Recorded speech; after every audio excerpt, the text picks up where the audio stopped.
दोस्तों नमस्कार। ये है मार्गदर्शन फॉर सिविल सर्विसेज। मैं अनुराग चौधरी। दोस्तों आज की वीडियो में हम सॉल्व करेंगे उत्तर प्रदेश लोक सेवा आयोग यानी यूपीपीएससी द्वारा आयोजित गवर्नमेंट इंटर कॉलेज प्रवक्ता परीक्षा के सामान्य अध्ययन का प्रैक्टिस सेट संख्या 20। दोस्तों ये वीडियो जीआईसी प्रवक्ता परीक्षा के साथ साथ उत्तर प्रदेश लोक सेवा आयोग द्वारा आयोजित की जाने वाली अन्य प्रतियोगी परीक्षाओं के सामान्य अध्ययन खंड के लिए बहुत ही उपयोगी तथा महत्वपूर्ण है। तो आइए शुरू करते हैं यानी सॉल्व करते हैं आज का प्रैक्टिस सेट जीआईसी प्रवक्ता परीक्षा सामान्य अध्ययन प्रैक्टिस सेट संख्या 20। दोस्तों आज जो हम प्रैक्टिस सेट सॉल्व कर रहे हैं उसका पहला प्रश्न देखिए बहुत ही महत्वपूर्ण है, इतिहास से संबंधित है। प्रश्न है दोस्तों कि किस धर्म को राष्ट्रकूटों का संरक्षण प्राप्त था। आपको बताना है कि राष्ट्रकूटों द्वारा किस धर्म को संरक्षण दिया गया था। तो सही उत्तर है ऑप्शन बी, जैन धर्म। दोस्तों एक प्रकार से देखा जाए तो राष्ट्रकूट शासकों के समय वैसे तो ब्राह्मण धर्म का महत्व था, लेकिन ब्राह्मण धर्म की तुलना में जैन धर्म का अधिक प्रचार प्रसार हुआ था और इसे राजकीय संरक्षण प्राप्त था। राष्ट्रकूट शासक अमोघ वर्ष का गुरु जैनाचार्य जिनसेन थे, जिन्होंने आदि पुराण की रचना की थी और उस समय शासकों और सामंतों के साथ साथ सेनापति पदों पर भी अनेक जैन धर्मानुयायियों की नियुक्ति की जाती थी। तो सही उत्तर है राष्ट्रकूटों का संरक्षण जैन धर्म को प्राप्त था। अगला प्रश्न है दोस्तों, जीविकोपार्जन के लिए वेद वेदांग पढ़ाने वाला अध्यापक क्या कहलाता था। तो सही उत्तर वेद वेदांग पढ़ाने वाला अध्यापक उपाध्याय कहलाता था। और वैदिक काल में जीविकोपार्जन के लिए जो वेद वेदांग पढ़ाने का कार्य गुरुकुल स्थापित करके अपने शिष्यों को उपाध्याय लोग पढ़ाते थे और कोई फीस नहीं लेते थे, लेकिन शिष्य द्वारा दी गई दक्षिणा को वो स्वीकार करते थे। अर्धव्य वैदिक काल में वैदिक यज्ञ के अवसर पर वैदिक मंत्रों का उच्चारण करते थे, जबकि पुरोहित जो है कर्मकांडों को संपादित करते थे। लेकिन जो प्रश्न पूछा गया है कि जीविकोपार्जन के लिए वेद वेदांग पढ़ाने वाला अध्यापक, उसको उपाध्याय कहा जाता था। दोस्तों अगला प्रश्न देखते हैं। सूची 1 का सूची 2 से सुमेलन करना है और दिए गए कूट के आधार पर सही उत्तर का चयन करना है। तो सूची 1 में जो हैं गुरु हैं या आचार्य हैं और उनसे संबंधित दर्शन के मत सूची 2 में दिए गए हैं। वल्लभाचार्य, दोस्तों वल्लभाचार्य पुष्टि मार्ग से संबंधित हैं। रामानुज को आप जानते हैं कि विशिष्टाद्वैत से संबंधित हैं। माधवाचार्य जो है इनका दर्शन द्वैतवाद है और शंकर का दर्शन अद्वैतवाद है।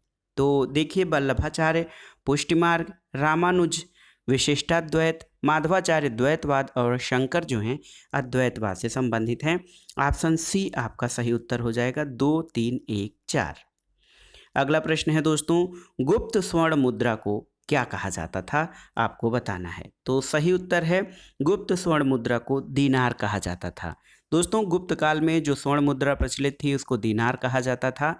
चांदी के सिक्कों को रुपयक यानी रूपक कहा जाता था और रजत सिक्के यानी चांदी के सिक्के जारी करने वाला पहला गुप्त शासक चंद्रगुप्त द्वितीय यानी चंद्रगुप्त विक्रमादित्य था। अगला प्रश्न कूका आंदोलन से संबंधित है। कूका आंदोलन की नींव कहाँ पर पड़ी थी। तो उत्तर है दोस्तों कूका आंदोलन जो है ये पंजाब से शुरू हुआ था। ऑप्शन सी आपका सही उत्तर है, कूका आंदोलन की नींव पंजाब में पड़ी थी। दोस्तों कूका आंदोलन का जो आरंभिक स्वरूप था ये धार्मिक था, लेकिन बाद में ये राजनीतिक विद्रोह के रूप में परिवर्तित हो गया और इसकी शुरुआत पंजाब में लगभग 1840 ईस्वी, याद रखिएगा जो कूका आंदोलन का समय काल है प्रारंभ होने का 1840 ईस्वी में भगत जवाहर मल के द्वारा कूका आंदोलन का प्रारंभ किया गया था। अगला प्रश्न है निम्नलिखित कथनों में से कौन सा सही नहीं है। जहाँ पे दोस्तों नहीं आए उस प्रश्न को बहुत ध्यान से पढ़िए, क्योंकि अक्सर हम ये क्या करते हैं कौन सा कथन सही है, तो इसमें होता ये है कि जो 3 ऑप्शन होते हैं ए बी सी डी में से जो 3 ऑप्शन होते हैं वो तीनों सही होते हैं और हम हड़बड़ी में क्या करते हैं किसी एक को लगा देते हैं। लेकिन जब कथनों में से कौन सा एक सही नहीं है आप इसको ध्यान से पढ़ेंगे तो 3 ऑप्शन सही होते हैं, एक ऑप्शन गलत होता है, आपको वही ऑप्शन चयन करना होता है। तो देखिए ऑप्शन है कपास के रेशे की लंबाई 1 से 5 सेंटीमीटर होती है, बोरान एक सूक्ष्म पोषक तत्व है, पूसा बासमती धान के लिए संस्तुप उर्वरक खुराक नाइट्रोजन, फास्फोरस और पोटेशियम 120, 60 और 40 का अनुपात में होता है और सेब का खाने वाला भाग थैलेमस होता है। तो यहाँ पे आपको बताना है कौन सा कथन सही नहीं है। तो यहाँ पे दोस्तों ऑप्शन ए जो दे रहे हैं, कपास के रेशे की लंबाई 1 से 5 सेंटीमीटर होती है, ये सही नहीं है, क्योंकि कपास की उत्कृष्टता या जो इसके सर्वोत्तम कोटि का आधार होता है रेशों की लंबाई होती है। सर्वोत्तम कपास के रेशे की लंबाई 5 सेंटीमीटर से अधिक होती है और संयुक्त राज्य अमेरिका के दक्षिण पूर्वी तट और वेस्ट इंडीज में ये उगाई जाती है। मध्यम किस्म के कपास के रेशों की लंबाई 3.75 सेंटीमीटर से 5 सेंटीमीटर तक होती है। इसका उत्पादन नील नदी की घाटी में, तजाकिस्तान, कजाकिस्तान आदि में होता है और छोटे रेशे वाले कपास के रेशे की लंबाई जो है वो 2.5 सेंटीमीटर से कम होती है और ये इस प्रकार का कपास भारत और ब्राज़ील में उत्पादित होता है। तो देखा जाए सही उत्तर इसमें कपास के रेशे की लंबाई 1 से 5 सेंटीमीटर होती है, ये सही नहीं है। आप जानते हैं बोरान सूक्ष्म पोषक तत्व है। पूसा बासमती धान के लिए जो संस्तुक उर्वरक खुराक है, नाइट्रोजन, फास्फोरस, पोटेशियम का अनुपात 120, 60 और 60 होता है। सेब का खाने वाला भाग थैलेमस होता है। 3 ऑप्शन सही हैं, पहला जो ए ऑप्शन है वो आपका गलत है। अगला प्रश्न है कि भारत की निम्नलिखित फसलों पर विचार कीजिए। मूंगफली, तिल और बाजरा। आपको इनमें से बताना है कि कौन सी फसल वर्षा आधारित फसल है। तो दोस्तों मूंगफली, तिल और बाजरा ये तीनों ही शुष्क कृषि क्षेत्रों में इनकी खेती की जाती है और इन फसलों की सिंचाई लगभग पूरी तरह से वर्षा पर निर्भर करती है। तो ऑप्शन डी दोस्तों आपका सही हो जाएगा। 1, 2, 3 यानी मूंगफली, तिल और बाजरा तीनों ही वर्षा पर आधारित फसलें हैं। अगला प्रश्न है अदरक का तना जो मिट्टी में उगता है और खाद्य संग्रहण करता है वो क्या कहलाता है, आपको बताना है। ऑप्शन है कंद, प्रकंद, राइजोफोर या घनकंद। तो सही उत्तर है दोस्तों अदरक का तना जो मिट्टी में उगता है और खाद्य का संग्रहण यानी खाने योग्य भाग जो होता है वो उसका प्रकंद कहलाता है। अगला प्रश्न देखते हैं दोस्तों, बहुत ही महत्वपूर्ण है, कथन और कारण से संबंधित है। आपको इनके आधार पर जो कूट दिए गए हैं उस आधार पर सही उत्तर का चयन करना है। देखिए कथन है भारत में पश्चिम बंगाल मछली का सबसे बड़ा उत्पादक राज्य है, ये आपका सही कथन है। और पश्चिम बंगाल के सागर तट के किनारे मत्स्य उद्योग विकसित है, ये सही नहीं है। दोस्तों देखा जाए तो पश्चिम बंगाल मछली का सबसे बड़ा उत्पादक राज्य था। ये प्रश्न अगर जो देखा जाए तो पश्चिम बंगाल में ताजे जल की मछली का उत्पादन सर्वाधिक होता था और यहाँ के कुल मछली उत्पादन का 90% हिस्सा अंतःस्थलीय जलीय क्षेत्र से प्राप्त होता है और यहाँ सागर तट के किनारे मत्स्य उद्योग उतना विकसित नहीं है जितना अन्य तटीय क्षेत्रों में है। लेकिन अगर जो वर्तमान आंकड़ों की बात की जाए दोस्तों 2017-18 के आंकड़ों के अनुसार कुल मछली उत्पादन में आंध्र प्रदेश का स्थान सबसे ऊपर आ गया है और पश्चिम बंगाल, आंध्र प्रदेश के बाद दूसरा स्थान पश्चिम बंगाल, उसके बाद गुजरात है।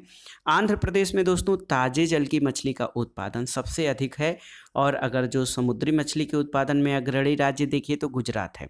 तो अगर जो हम पश्चिम बंगाल को मछली का सबसे बड़ा उत्पादक राज्य मानते हैं तो उसमें ये कथन गलत है कि पश्चिम बंगाल के सागर तट के किनारे मत्स्य उद्योग विकसित हैं, ये गलत है। अगला प्रश्न है सूची 1 और सूची 2 को सुमेलित कीजिए और सही सूचियों के आधार पर चयन करना है आपको उत्तर। एक तो सूची 1 में वनों के प्रकार हैं और दूसरा भारत के महत्वपूर्ण क्षेत्र हैं। तो देखिए यहाँ पे जो उष्णकटिबंधीय वन हैं ये साइलेंट वैली इसका मिलान होगा क्योंकि ये उष्णकटिबंधीय वन जो पश्चिमी घाट के किनारे साइलेंट वैली वाले क्षेत्र में आते हैं। शंकु वन वृक्ष या शंकु वृक्ष वन जो है ये आपके पर्वतीय क्षेत्रों में, अधिक ऊंचाई वाले क्षेत्रों में हिमाचल प्रदेश हो जाएगा। कच्छ वनस्पति, सुंदर वन जो है कच्छ वनस्पति का बहुत बड़ा क्षेत्र है और पतझड़ वन आप जानते हैं राजस्थान में विकसित हैं। तो ये आपका सही उत्तर हो जाएगा दोस्तों ऑप्शन डी। अगला प्रश्न है भारत में वर्षा का आधिक्य होते हुए भी यह देश प्यासी धरती का देश समझा जाता है, इसका कारण क्या है। तो ऑप्शन देख लीजिए, वर्षा के पानी का तेजी से बह जाना, वर्षा के पानी का शीघ्रता से भाप बनकर उड़ जाना, वर्षा का कुछ थोड़े ही महीनों में जोर होना और उपर्युक्त सभी। तो सही उत्तर है दोस्तों उपर्युक्त सभी। भारत में वर्षा का आधिक्य है, लेकिन उसके बाद भी यहाँ पर जो है धरती प्यासी है या प्यासी धरती का देश समझा जाता है, क्योंकि जल प्रबंधन नहीं है, इसलिए वर्षा का पानी तेज़ी से बह जाता है। वर्षा का पानी शीघ्रता से भाप बढ़कर उड़ जाता है और जो भारत में वर्षा का पैटर्न है दोस्तों, वो कुछ ही महीनों के लिए है, इसलिए यहाँ पर जो है पानी या सिंचाई के साधनों की जो है समस्या आती है। अगला प्रश्न है, निम्नलिखित कथनों पर विचार कीजिए और इसमें आपको सही कथन का चयन बताना है कि 2 कथन है, इनमें से कौन सही है। देखिए, पहला कथन है कि पृथ्वी ग्रह पर उपयोग के लिए उपलब्ध अलवण जल यानी मीठा जल कुल प्राप्त जल की मात्रा के 1% से भी कम है। ये आपका सही कथन है। दूसरा है कि पृथ्वी ग्रह पर पाए जाने वाले कुल अलवण जल यानी मीठे जल का 95% भाग ध्रुवीय बर्फ छत्रक और हिमनदों में आबद्ध है। तो यहाँ पर देखिए, ये जो है कथन आपका सही नहीं है। देखिए, जानते हैं कि कुल जल का 97% भाग जो है खारा जल के रूप में सागरों में है और अलवण मृदु जल जो मीठा जल होता है उसके 3% में से 2.4% हिमनद और ध्रुवीय बर्फ में उपलब्ध है, जो उपयोग करने योग्य नहीं है। और इस प्रकार उपयोग के लिए जो कुल मीठा जल है, ये कुल जल की मात्रा के 1% से भी कम है दोस्तों। और मीठे जल की कुल मात्रा 3% का 68.7% भाग ध्रुवीय बर्फ छत्रक और हिमनदों के रूप में, जबकि 30.1% भूमिगत जल के रूप में और 0.3% सतही जल के रूप में और 0.9% अन्य जल के रूप में पाए जाते हैं। तो ये जो 95% दे रहा है, ये सही नहीं है। ध्रुवीय बर्फ छत्रक और हिमनदों में मात्र 68% जल पाया जाता है। तो इसमें सही उत्तर ऑप्शन ए हो जाएगा, केवल एक सही है। अगला प्रश्न आपको बताना है कि कौन सा जोड़ा सही है। देश हैं और घास के मैदान, इसके आधार पर आपको बताना है कि इसमें एक जोड़ा सही है जो कि देश और घास के मैदान से सही तरह से सुमेलित है। केन्या देखिए, केन्या में कह रहे हैं कैंपास, तो ये सही नहीं है। अर्जेंटीना पंपास सही है। वेनेजुएलम सवाना सही नहीं है। संयुक्त राज्य अमेरिका में स्टेपीज सही नहीं है। तो सही उत्तर कौन सा जोड़ा सही है? ऑप्शन बी, अर्जेंटीना में दोस्तों पंपास पाया जाता है, अर्जेंटीना और उरुग्वे में।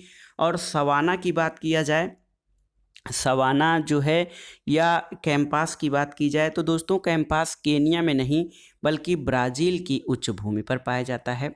सवाना आपका पूर्वी अफ्रीका में केन्या तंजानिया और केन्या और तंजानिया में। स्टेपीज जो है पश्चिमी रूस और मध्य एशिया में पाया जाता है, संयुक्त राज्य अमेरिका में नहीं।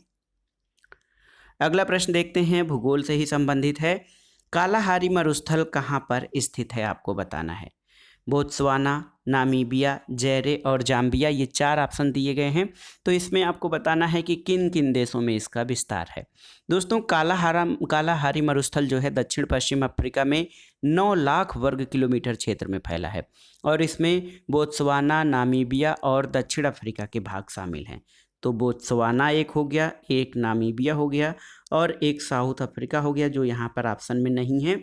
1 और 2, देखिए ऑप्शन सी आपका सही हो जाएगा कि 1 और 2 जो हैं दोस्तों, इससे कालाहारी मरुस्थल में ये देश शामिल हैं। तो सही उत्तर ऑप्शन सी हो जाएगा।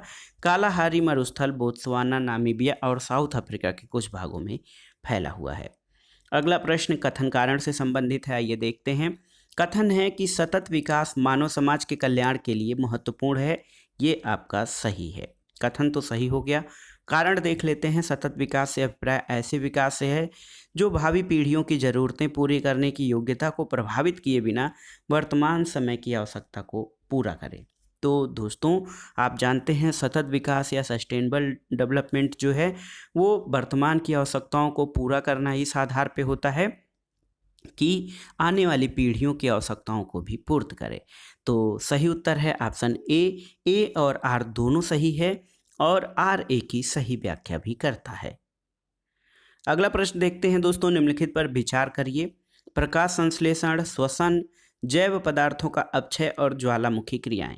इसमें आपको बताना है कि कौन सी क्रियाएं पृथ्वी के कार्बन चक्र में कार्बन डाइऑक्साइड छोड़ती हैं। तो दोस्तों ये जो प्रश्न है बहुत ही मतलब आसान है। अगर जो आप कार्बन चक्र पढ़े होंगे तो पृथ्वी के कार्बन चक्र में क्या होता है कि कार्बनिक पदार्थों का अवघटन होता है, जीवधारियों द्वारा श्वसन प्रक्रिया से, ज्वालामुखी क्रिया से, जीवाश्म ईंधनों के दहन से कार्बन डाइऑक्साइड वायुमंडल में पहुंचती है, और स्वपोषित पौधे यानी उत्पादक पौधे प्रकाश संश्लेषण की क्रिया द्वारा कार्बोहाइड्रेट का निर्माण करते हैं, वायुमंडल में कार्बन डाइऑक्साइड वायुमंडल से ग्रहण करते हैं, वो छोड़ते नहीं हैं। तो इसमें से जो कार्बन चक्र में जो चीज़ें शामिल हैं उसमें प्रकाश संश्लेषण शामिल नहीं है, क्योंकि इससे इसमें कार्बन निकलता नहीं, कार्बन का उपयोग करते हैं हरे पौधे। जबकि श्वसन, जैव पदार्थों का अपक्षय और ज्वालामुखी क्रियाएं यानी 2, 3 और 4 ये क्रियाएं पृथ्वी के कार्बन चक्र में कार्बन डाइऑक्साइड छोड़ते हैं। तो सही उत्तर हो जाएगा आपका ऑप्शन सी। अगला प्रश्न है, कौन सा जीव से जैवमंडल तक जैविक संगठन का सही क्रम है, आपको बताना है। तो इसमें 4 चीज़ें हैं, जनसंख्या, पारिस्थितिकी तंत्र, समुदाय और भूदृश्य। तो देखिए सबसे पहले दोस्तों होता क्या है, जनसंख्या। यहाँ पे देखिए पॉपुलेशन सबसे पहले होती है, और जब पॉपुलेशन बड़ी मात्रा में हो जाती है तो उससे समुदाय का यानी कम्युनिटी का निर्माण होता है। उसके बाद समुदाय से एक पारिस्थितिकी तंत्र निर्मित होता है, और ये सब मिलकर दोस्तों एक भूदृश्य यानी लैंडस्केप का निर्माण करते हैं। तो आप देख लीजिए जनसंख्या, समुदाय, पारिस्थितिकी तंत्र और भूदृश्य। तो कौन सा ऑप्शन सही हो रहा है, ऑप्शन सी आपका सही उत्तर हो रहा है। सबसे पहले जनसंख्या, फिर समुदाय, फिर पारिस्थितिकी तंत्र और उसके बाद दोस्तों भूदृश्य। तो देखिए ऑप्शन सी आपका सही उत्तर हो जाएगा। अगला प्रश्न कथन कारण से संबंधित है। कथन है भारत संघ नहीं है। दोस्तों ये सही कथन नहीं है, क्योंकि भारत एक संघ है और राज्यों का संघ है। कारण है कि किसी भी राज्य का क्षेत्र, सीमा, नाम उसकी सहमति के बिना परिवर्तन करने की शक्ति संघीय संसद को प्राप्त है। तो सही उत्तर क्या हो जाएगा, ए गलत है, लेकिन आर आपका सही हो जाएगा। दोस्तों अनुच्छेद 1 में कहा गया है कि भारत राज्यों का संघ यानी यूनियन ऑफ स्टेट है, और किसी राज्य के क्षेत्र, सीमा, नाम में परिवर्तन के लिए राज्यों की सहमति अनुच्छेद 3 के अनुसार आवश्यक है, लेकिन बाध्यकारी नहीं है। इसलिए कि संसद बिना राज्यों की सहमति के भी राज्यों के नाम, सीमा, क्षेत्र उनमें परिवर्तन कर सकती है। तो आपका ऑप्शन ए गलत हो जाएगा, और जो कारण है वो सही है। तो सही उत्तर ऑप्शन डी ए गलत है और आर सही है। अगला प्रश्न भी भारतीय राज्य व्यवस्था से है। भाषाई आधार पर राज्यों का पुनर्गठन किस वर्ष किया गया था? तो सही उत्तर है ऑप्शन सी 1956। दोस्तों राज्य पुनर्गठन अधिनियम 1956 द्वारा भाषाई आधार पर राज्यों का पुनर्गठन 1956 में किया गया था, और भाषा के आधार पर सर्वप्रथम आंध्र प्रदेश राज्य पृथक रूप में बना था, और ये 1953 में बना था। आंध्र प्रदेश राज्य की स्थापना भाषाई आधार पर 1953 में की गई थी, लेकिन राज्यों का पुनर्गठन भाषाई आधार पर 1956 में किया गया था। अगला प्रश्न, मौलिक अधिकारों के अंतर्गत कौन सा अनुच्छेद बच्चों के शोषण से संबंधित है?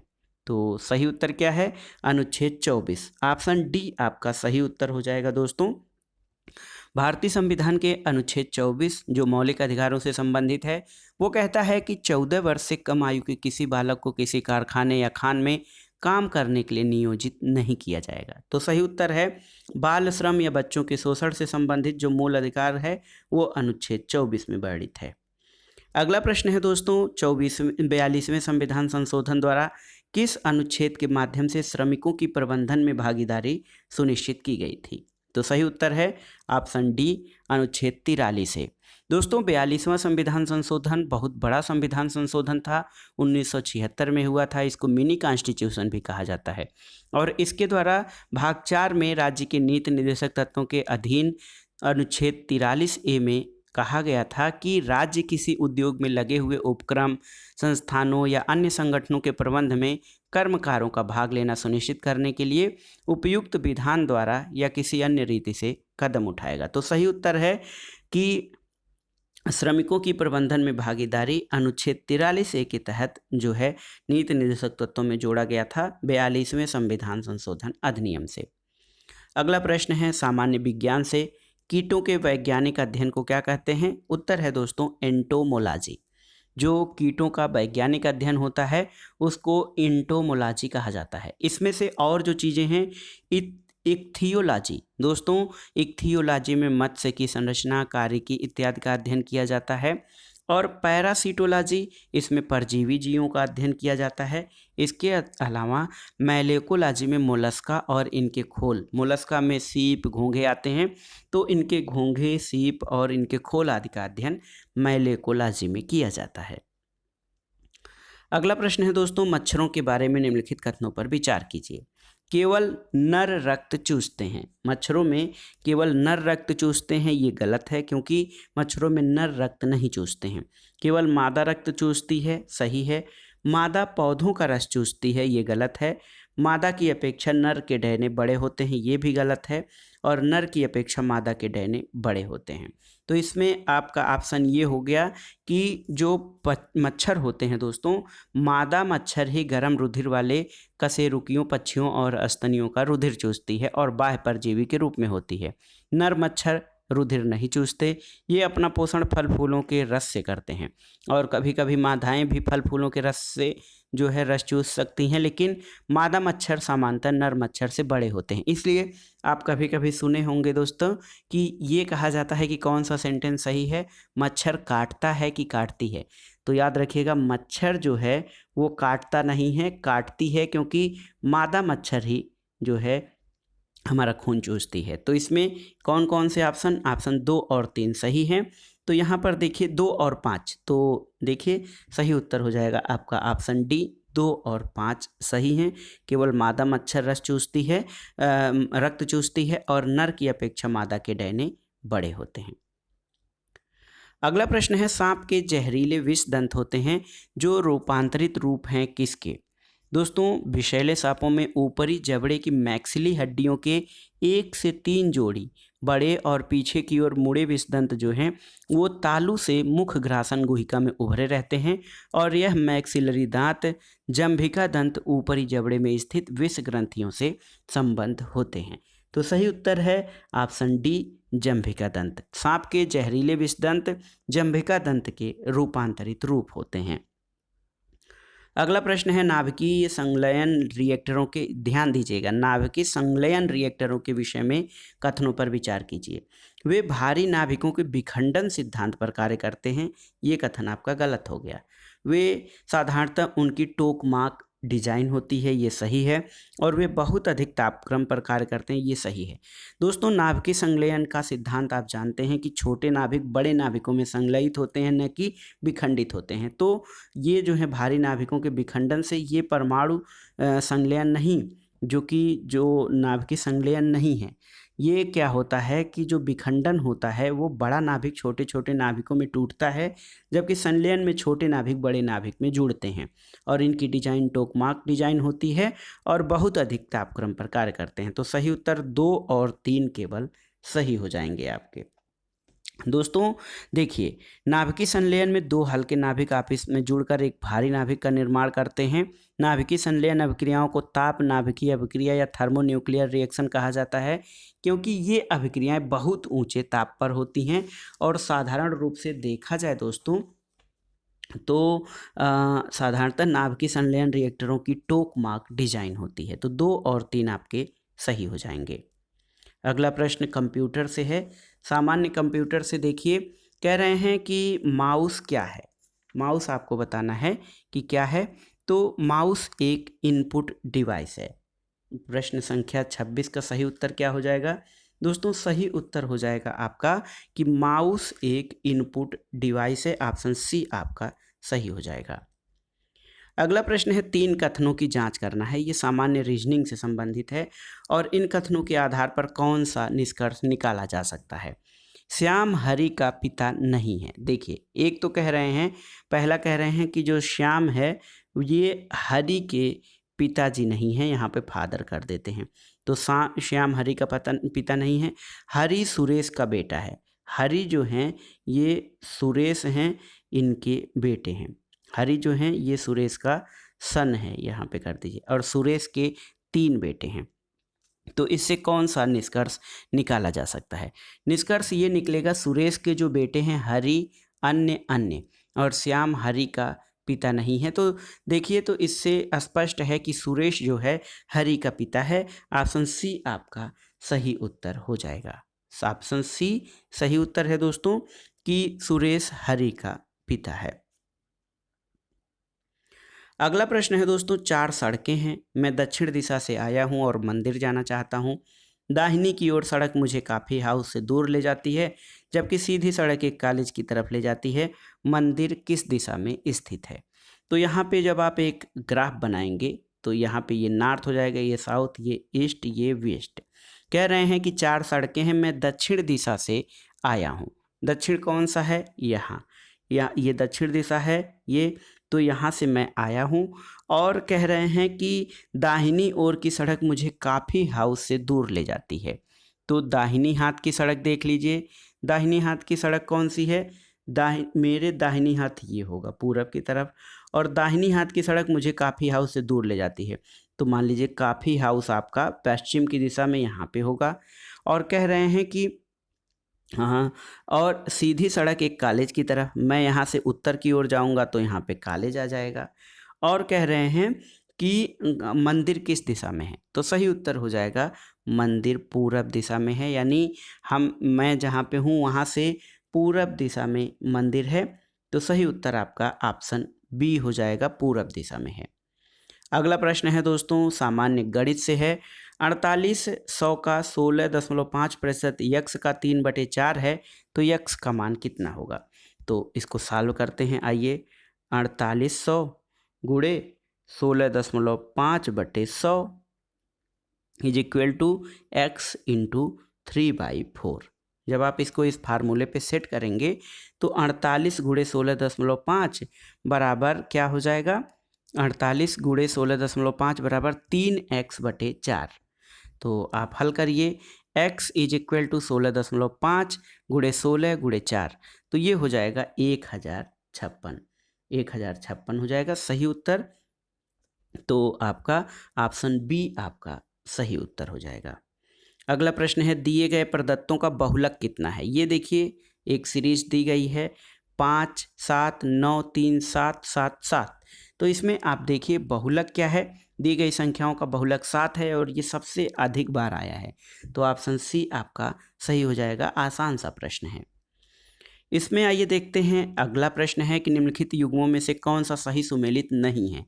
तो एक ऐसा है जो सही सुमेलित नहीं है और सब सही सुमेलित है। दोस्तों, लाल बहादुर शास्त्री गन्ना विकास संस्थान, ये मेरठ, ये सही नहीं है। पिकअप भवन, ये लखनऊ में है। राज्य चर्म विकास और विपणन निगम लिमिटेड आगरा में है, सही है। यूपीएफसी यानी उत्तर प्रदेश फाइनेंशियल जो है कॉरपोरेशन, ये जो है दोस्तों उत्तर प्रदेश वित्तीय निगम कानपुर में स्थित है। तो सही उत्तर क्या है?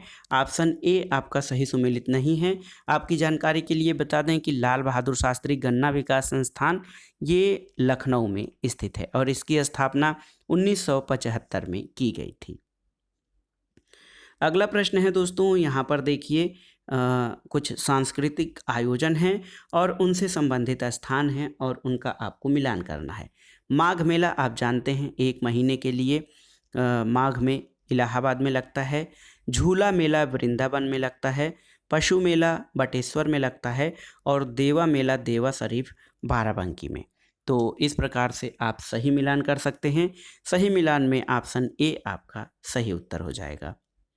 अगला प्रश्न है दोस्तों, राजा सांसी अंतर्राष्ट्रीय हवाई अड्डा कहाँ पर स्थित है? तो सही उत्तर है राजा सांसी अंतर्राष्ट्रीय हवाई अड्डा। इसका नाम श्री गुरु रामदास जी अंतर्राष्ट्रीय हवाई अड्डा, ये अमृतसर पंजाब में स्थित है। ऑप्शन सी आपका सही उत्तर है। अगला प्रश्न है दोस्तों, क्रिमिनल ट्राइब्स एक्ट सर्वप्रथम कब अधिनियमित हुआ था? तो सही उत्तर है 1871। ऑप्शन सी जो है क्रिमिनल ट्राइब्स एक्ट जो है दोस्तों, ये सबसे पहले 1871 में इसको अधिनियमित किया गया था। अगला प्रश्न देखते हैं, बहुत ही महत्वपूर्ण है। अंतर्राष्ट्रीय सौर गठबंधन यानी ISA इंटरनेशनल सोलर अलायंस कहा जाता है। इसको 2015 के संयुक्त राष्ट्र जलवायु परिवर्तन सम्मेलन में प्रारंभ किया गया था। और दूसरा कथन है कि इस गठबंधन में संयुक्त राष्ट्र संघ के सभी सदस्य देश शामिल हैं। आपको बताना है कि इनमें से कौन से कथन सही हैं। तो सही उत्तर है केवल एक। दोस्तों, अंतर्राष्ट्रीय सौर गठबंधन ये कर्क रेखा और मकर रेखा के बीच स्थित 121 देशों का समूह है जो अपनी ऊर्जा आवश्यकताओं के लिए सूर्य द्वारा प्राप्त ऊर्जा का उपयोग करने के लिए प्रतिबद्ध है। और 30 नवंबर 2015 को पेरिस में संयुक्त राष्ट्र जलवायु परिवर्तन में ISA का उद्घाटन प्रधानमंत्री नरेंद्र मोदी, फ्रांस के तत्कालीन राष्ट्रपति फ्रांसवा ओलांदे और UN के तत्कालीन महासचिव बान की मून की उपस्थिति में किया गया था। तो सही उत्तर है कि ऑप्शन ए सही है। लेकिन इस गठबंधन में संयुक्त राष्ट्र के सभी सदस्य नहीं, बल्कि कर्क और मकर रेखा के बीच स्थित वो सभी देश हैं जहां पर सौर ऊर्जा की उपलब्धता पर्याप्त है। अगला प्रश्न है, गोवा शिपयार्ड लिमिटेड द्वारा शुभारंभ किए गए 5वें और अंतिम अपतटीय गश्ती पोत का नाम क्या है? तो सही उत्तर है, ये है दोस्तों ICGS सक्षम। ये दिसंबर 2020 में भारतीय तटरक्षक के लिए अपतटीय पोस्ट OPV को भारतीय तटरक्षक जहाज सक्षम के नाम से लॉन्च किया गया है। सही उत्तर है ऑप्शन डी। अगला प्रश्न है, करेंट अफेयर से ही है। 18 दिसंबर 2020 को एशियाई विकास बैंक ने भारत सरकार के साथ त्रिपुरा में आधारभूत परियोजनाओं के विकास के लिए कितनी राशि के प्रोजेक्ट फाइनेंसिंग समझौते पर हस्ताक्षर किए हैं? तो सही उत्तर है दोस्तों, ये है $42 लाख। सही उत्तर ऑप्शन बी, $42 लाख। 38वां प्रश्न है, 17 दिसंबर 2020 को हिंद महासागर रिम एसोसिएशन मंत्रिपरिषद की 20वीं बैठक 2020 किस देश द्वारा वर्चुअल प्रारूप में आयोजित की गई थी? तो सही उत्तर है UAE, यूनाइटेड स्टेट्स एमिरेट। दोस्तों, हिंद महासागर रिम एसोसिएशन जो है ये मंत्रिपरिषद की 20वीं बैठक 2020 में संपन्न हुई और संयुक्त अरब अमीरात द्वारा वर्चुअल प्रारूप में ये बैठक की गई और इस बैठक में सभी 22 मेंबर्स और 10 संवाद भागीदार शामिल हुए थे। अगला प्रश्न है, ASCB UK द्वारा ISO 9001-2015 गुणवत्ता प्रबंधन मानक प्रमाण पत्र प्राप्त करने वाला देश का पहला चिड़ियाघर कौन सा है? तो दोस्तों, ये जो हमारा चिड़ियाघर है हैदराबाद तेलंगाना में Nehru zoological park, option C जो है नेहरू जूलॉजिकल पार्क, ये ISO 9001-2015 गुणवत्ता मानक प्रबंधन मानक प्रमाणन प्रदान किया गया है और ये प्रमाणन या सर्टिफिकेट प्राप्त करने वाला देश का पहला चिड़ियाघर है। अगला प्रश्न, और ये जो प्रैक्टिस सेट हम सॉल्व कर रहे हैं इसका आखिरी प्रश्न है, महाराष्ट्र सरकार द्वारा प्रथम विश्व स्तरीय अंतर्राष्ट्रीय खेल विश्वविद्यालय की स्थापना कहाँ की जाएगी? तो सही उत्तर है पुणे में। दोस्तों, महाराष्ट्र सरकार द्वारा पुणे के बालेवाड़ी स्थित शिव छत्रपति खेल परिसर में प्रथम विश्व स्तरीय अंतर्राष्ट्रीय खेल विश्वविद्यालय की स्थापना की जाएगी और इस परिसर को एक विश्वविद्यालय यानी यूनिवर्सिटी के रूप में उन्नत किया जाएगा। तो दोस्तों, ये था आज का वीडियो और हमने GIC प्रवक्ता परीक्षा के सामान्य अध्ययन के लिए 20 प्रैक्टिस सेट सॉल्व कर लिए हैं। ये इसका 20वां प्रैक्टिस सेट था। दोस्तों, इस प्रैक्टिस सेट श्रृंखला में हमने जिन प्रश्नों को कवर किया है या शामिल किया है वो आपके GIC प्रवक्ता परीक्षा के लिए बहुत ही उपयोगी और आपके लिए मददगार होंगे, ऐसा मुझे विश्वास है। वीडियो आपको कैसा लगा हमें कमेंट बॉक्स में ज़रूर बताइएगा और आगे किस श्रृंखला पर या किस आधार पर हम काम करें कि ये चैनल आपके लिए ज़्यादा फायदेमंद हो, उसके लिए आपके सुझाव आमंत्रित हैं। वीडियो आपको कैसा लगा हमें कमेंट बॉक्स में ज़रूर बताइएगा। वीडियो को लाइक करें, शेयर करें और इस चैनल मार्गदर्शन फॉर सिविल सर्विसेज को सब्सक्राइब करें। वीडियो देखने के लिए धन्यवाद दोस्तों, नमस्कार।